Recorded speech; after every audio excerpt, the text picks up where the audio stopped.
আসসালামু আলাইকুম এভরিওয়ান। চলে আসলাম নতুন একটা ভিডিও নিয়ে। গত ভিডিওতে আমি দেখিয়েছিলাম আমার শখের ইলেকট্রনিক চুলা। গত ভিডিওতে জানিয়েছিলাম আমার শখের ইলেকট্রনিক কুকারে কি রান্না করব সেটা আপনাদের কাছে বা আপনাদের সাথে শেয়ার করব। সেই রান্নার ভিডিওই আজকে আমি আপনাদের মাঝে শেয়ার করব। কেমন আছেন আপনারা? আশা করি আল্লাহর রহমতে ভালো আছেন। আমিও ভালো আছি, আলহামদুলিল্লাহ। দূরে থাকুন কিংবা কাছাকাছি, কাজের ফাঁকে বা অবসর সময়ে, যেখান থেকে এই ভিডিওটি দেখছেন, অন্তরের গভীর থেকে জানাই অসংখ্য ধন্যবাদ।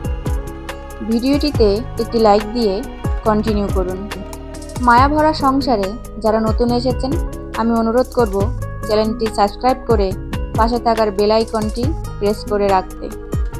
যারা ইতিমধ্যে সাবস্ক্রাইব করেছেন, আপনাদের প্রতি রইল আন্তরিক কৃতজ্ঞতা।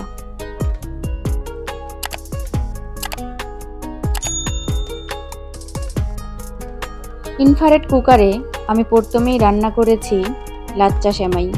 ঘন দুধ, নারকেল আর ভালোবাসা দিয়ে বানানো একদম ঘরোয়া স্টাইলে। তার জন্য বসিয়ে দিয়েছি একটা পাত্রে 1 লিটার দুধ, সাথে খুব সাধারণ উপকরণ: চিনি, তেজপাতা, এলাচ, লবঙ্গ, সাথে কিছু নারকেল দিয়ে আমি ভালো করে পাক করে নিয়েছি। দুধ জাল দেওয়ার পরে চুলা বন্ধ করে আমি সেখানে অল্প অল্প করে লাচ্চা সেমাই দিয়েছি। তারপর কিছু নারকেল দিয়েছি। নারকেল দেওয়ার পর আবার কিছু লাচ্চা সেমাই দিয়েছি, আবার কিছু নারকেল দিয়েছি, আবার কিছু লাচ্চা সেমাই দিয়েছি। একটু ভালো করে ফলো করলে নিশ্চয়ই আপনারা বুঝতে পারবেন। এভাবে দিলে একটা লেয়ার সিস্টেমের হয়, খেতেও দারুণ লাগে। বাঙালির খুবই প্রিয় মিষ্টি জাতীয় একটি খাবার দুধ নারকেল দিয়ে লাচ্চা সেমাই।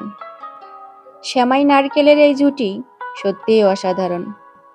আত্মীয় স্বজন আসলে ঝটপট রান্না করা যায়। তো আজকে কোনো আমার আত্মীয় স্বজন আসেনি, আজকে আয়োজন নিজেদের জন্য। সেমাইয়ে মিষ্টি কম হলে আমার কাছে অতটা ভালো লাগে না, আবার বেশি হলেও ভালো লাগে না। মিডিয়ামটাই আমার কাছে অনেক ভালো লাগে। আমার কাছে মনে হয় সেমাইয়ে মিডিয়াম মিষ্টিটাই পারফেক্ট। রান্না শেষ করে উপরে কিছু কিশমিশ দিয়েছিলাম, খেতেও দারুণ লাগে আর দেখতেও।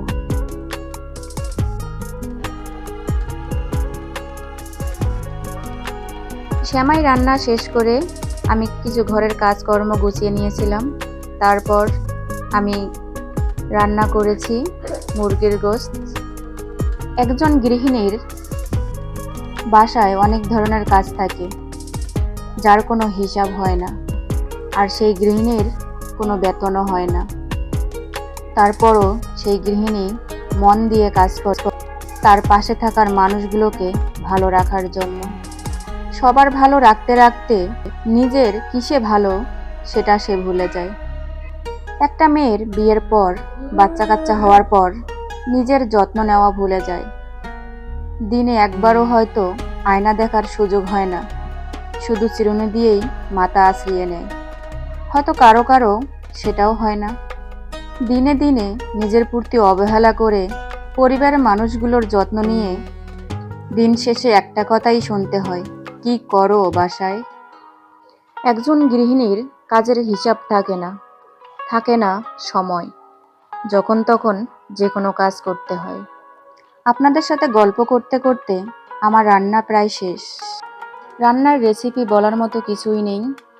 আপনারা সবাই আমার থেকে অনেক ভালো রান্না করেন। রান্নার ফাঁকে আমি ছাদ থেকে কাপড় নিয়ে এসেছি এবং সেগুলো গুছিয়ে নিয়েছি। শেষ পর্যন্ত যারা ছিলেন কমেন্টে জানাবেন কেমন লেগেছে আমার আজকের ভিডিও। দেখা হবে, কথা হবে অন্য কোনো দিন, অন্য কোনো ভিডিওতে। ভালো থাকবেন, সুস্থ থাকবেন। ধন্যবাদ সবাইকে।